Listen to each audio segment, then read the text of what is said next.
Hi, everyone. We love these quick tips from our Teacher Friends episodes because you get super practical tips for teaching that you can use in your classroom tomorrow. And we are here today with Jessica Farmer, who you might recognize from Farmer Loves Phonics. She's a literacy advocate in the world of education on social media, and she's also the lead trainer for Rainbow Phonics. And she will share some tips for teaching heart words today. Welcome, Jessica. Hi, I'm so excited to be here today. Yeah, we're so excited to have you. So, we want to jump right into the content today, Jessica. So, we thought we would. Today, we're talking about heart words. But before we jump into heart words, we want to talk about blending and some of the tips that you have for blending. We know that blending is essential for reading any word. Can you explain what blending is and why it's so important? Yeah, so blending is when we put sounds together to form words. So fish, and we want to blend the sounds together and teach students how to do that when they're reading a word on a page. And typically, we hear people blend like this: fish, and they segment between the sounds before connecting them. But there's something called continuous blending that I want to share about. It's also called connected phonation, and it's a blending method in which you connect the phonemes without breaking between those sounds. And it helps students really connect those sounds together, especially if you have students who are omitting a sound, adding in a new sound, or saying a completely different word. So it would sound like this: fish, fish. And that will really help your beginning readers and struggling readers be able to blend words. There was a study in 2020 that showed that this method of blending really works best for students who are reading non-words. They were able to read them more accurately than the students that learned to segment before blending. And new readers, almost every word is an unknown word to them. So we can really apply this to our classroom immediately, and you will see a huge difference in your students that were struggling to blend, and now they can blend very easily. Okay, that makes perfect sense. I am going to try that tomorrow. Yes. But I do have a quick question. So, Yeah. what do you do when students know all their sounds and they can do the sounds, but are struggling to blend, like they're struggling to spell as they're like blend as they're spelling, if that makes Mm-hmm. sense. Do you still Mm-hmm. use that same approach? Uh, so I like to keep segmenting for spelling and continuous blending for decoding, Oh, because okay. both are essential. You have to be able to blend. If students are struggling to blend, then that continuous blending method is really for spelling. And I often don't hear as many students struggling with segmenting as they do with blending. Students can get that segmenting down, if they're Hmm. tapping or they're pounding out sounds, but it's that blending where they get stuck. Yeah, that's so interesting. It's such a good little tip for teaching. It is really helpful. Yeah. And so we are going to transition now to heart words, if you're Okay. okay with it. So we're going Absolutely. to move on to heart words. And before we get to we want to hear from you. We really want to hear how you teach heart words. But before we get there, we want to just talk about what are these, right? This is a term that we're hearing on social media. People are using that term, but might not know quite what it is. So can we Yeah. just start there? Like what is a heart word? Yeah, so let's define a heart word. It is usually a word that is high frequency, but it typically contains an irregular or temporarily irregular spelling within it. And it's usually the vowel sound, but not always. And that is considered the tricky part, the heart part. So that's how I define a heart word. Great. I think I might have a couple questions if it's okay. Oh, yeah, go for it. So, we hear about the Dolch word list and the Fry Mm-hmm. word list, and Mm-hmm. I think often people are memorizing those words. So, Right. what I know is that teaching with heart words is an alternative way Right. to teach those words, which many are irregular, many of Right. those words on those lists. Is Can we have that an example of a couple of those words, Melissa? Like I'm thinking of the word was Yeah. might be an irregular. yeah? Can you think of any others?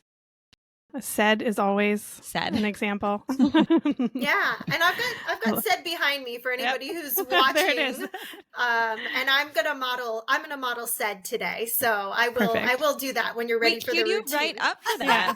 But a lot Later of those on. first words are right. Yeah. You know, they're Exactly. and like you said, just good, like they're just learning. A lot of the sounds are going to be the sound spelling patterns will be temporarily irregular until they Exactly. learn that pattern. So a Yeah. lot of those first words will be. Yeah. And those lists are helpful in that they help us know which words are high frequency, which words are going to show up most often.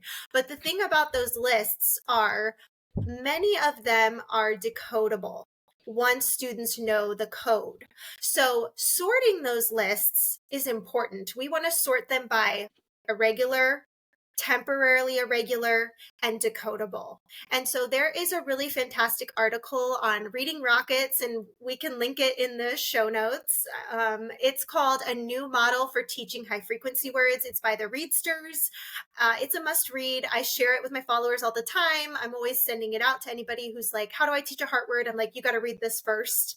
And it has great information, but it also has word lists already sorted for you. So it has It takes the work out. Yes. Yeah. So it has them sorted by vowel consonant pattern, CVC pattern, digraphs. It's got them all sorted for you.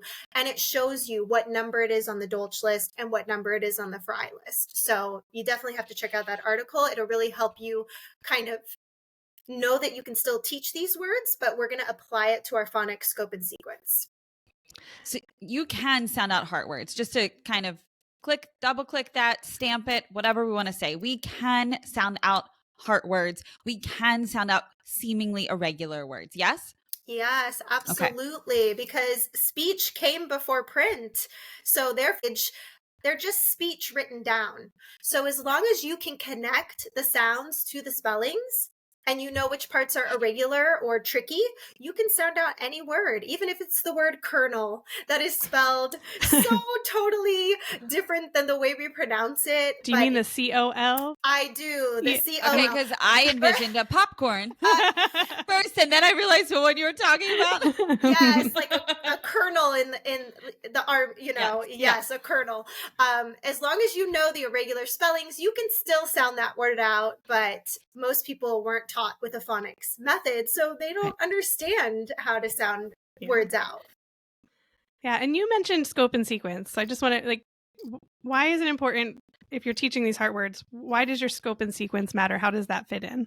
Yeah, so we need to introduce these heart words depending on what is needed at that moment. And every program is different. Every scope and sequence is different. And so if you have these decodable books, then they might have the word the in the very first book, because that's a very frequent word. It's very likely. So right? you're going, Very that's common. usually one of the first words that you teach. The, is, and said, those are up there. Of, was, there's a good handful of words that you need to learn, because you won't be able to read any sentences if it's just purely CVC words, you know, short vowel words. You've got to have some of those irregular words. But if we're just teaching a huge list of heart words, that's essentially going back to doing the same thing, memorizing a huge list of words.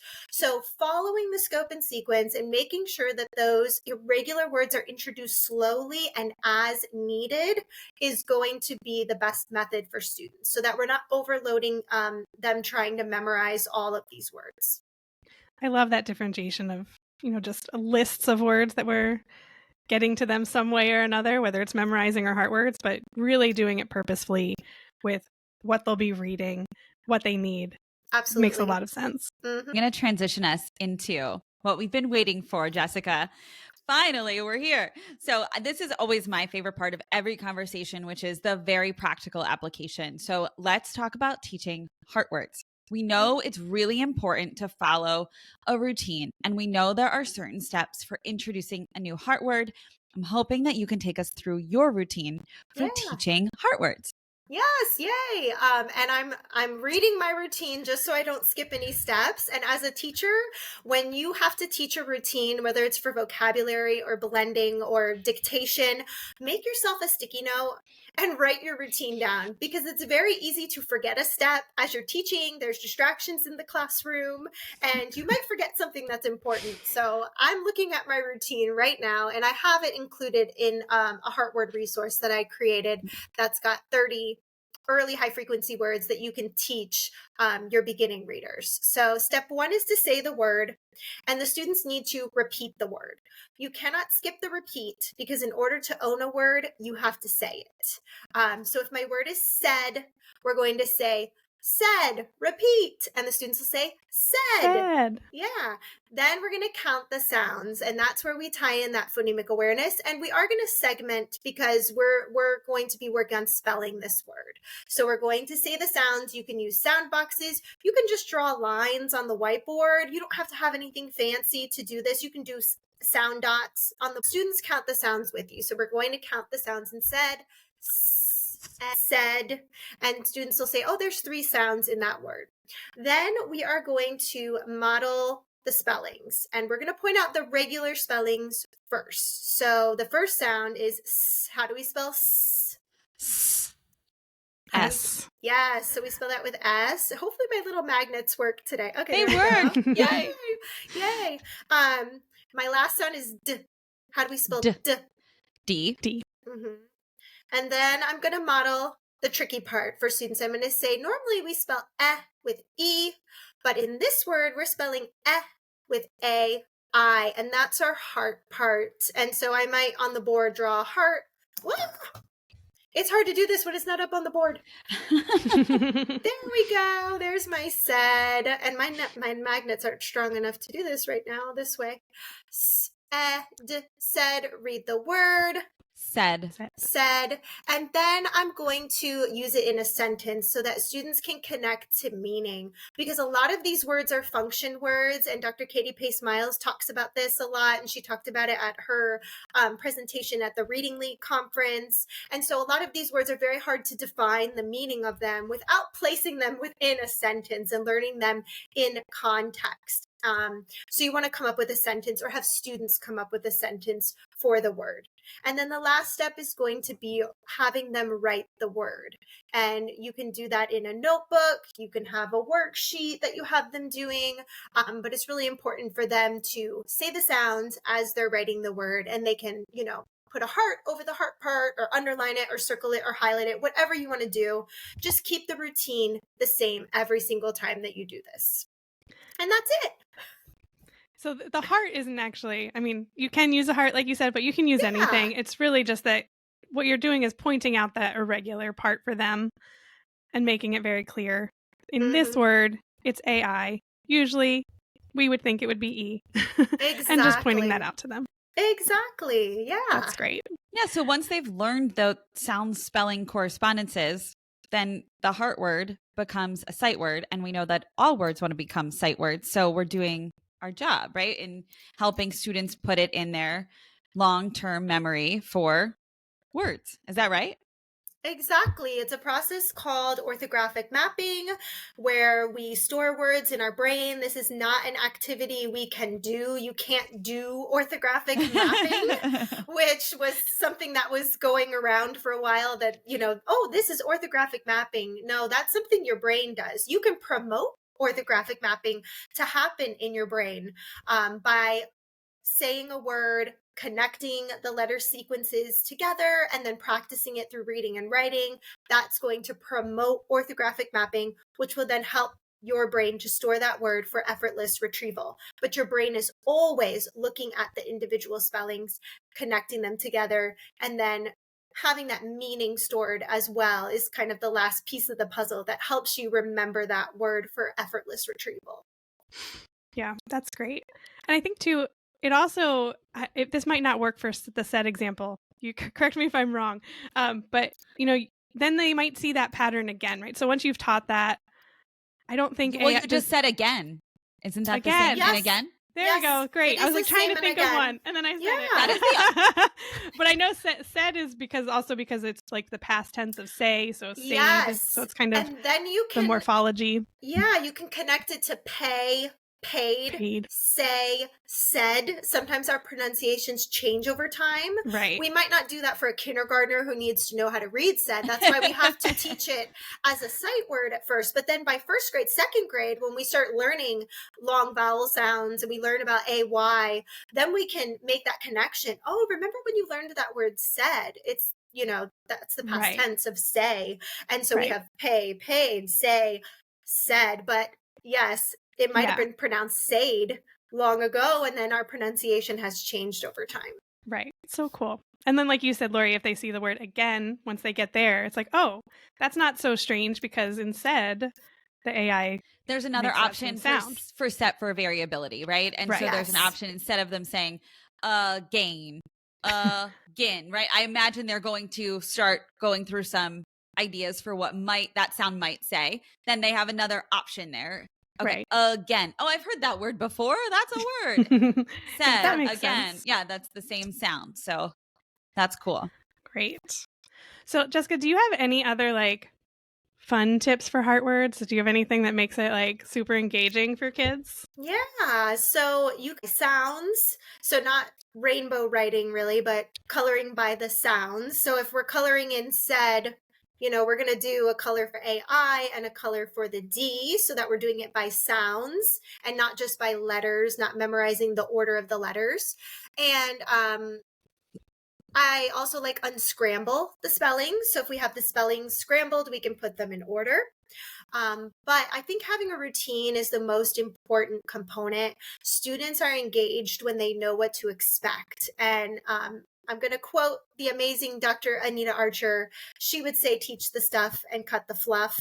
So not every lesson has to be a Pinterest-worthy lesson, and you do not have to be the cruise director at all times. I know social media gives off the vibe that you need to be, but you don't. It can be very simple, routine-based. Students thrive on routine. So I say go for routine over fun, but if you need to switch it up, there's always little things you can do. And if you call it a game, they think it's a game.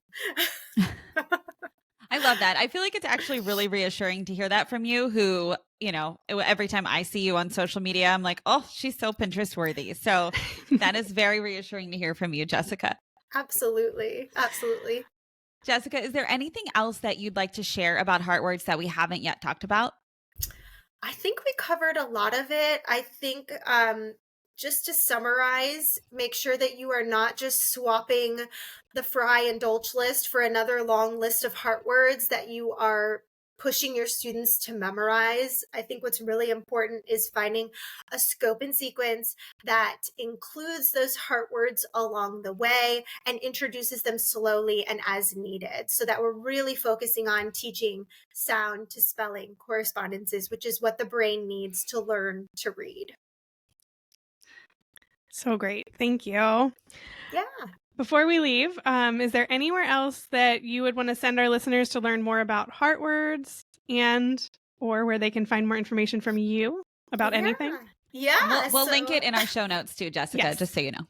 Absolutely. So I share a lot about heart words on social media. I do videos where I model my routine with my resources. So you can follow me on Instagram, on TikTok, on Facebook, and on YouTube as well. I also love that article that is on Reading Rockets. So definitely click on that link, read that article, and utilize the word lists that are already sorted for you. They've done the work for you, so you don't have to do it. And Dr. Katie Pace Miles has some resources on her website as well. And I think you just had her on recently, right? Yeah. I think I saw you just, she's amazing. So if you get a chance to see her speak, or definitely listen to that episode, because I'm sure she shared even more great information about irregular words and her process for teaching them. For sure. Yeah, we will link her website too. We actually have, the whole episode with her is actually with her and Danielle Cullenbrander, and it's just awesome. Like I've listened already twice, and it hasn't even gone live yet. So to listen to list, which is really long because I mean, the episodes that you guys have are just amazing. I can't possibly listen to all of them. There's so many wonderful options out there. So, but I love listening to podcasts because it's such an easy way to consume information while you are busy. And we are all busy all the time. I'm sure everyone listening be multitasking. Yes. So I love that we can share information this way via podcast because it's so accessible to everyone. Yeah. Well, we can't thank you enough for being here. We're so glad that you gave us some time to be our teacher friend and share all these quick tips about heart words. Yeah, absolutely.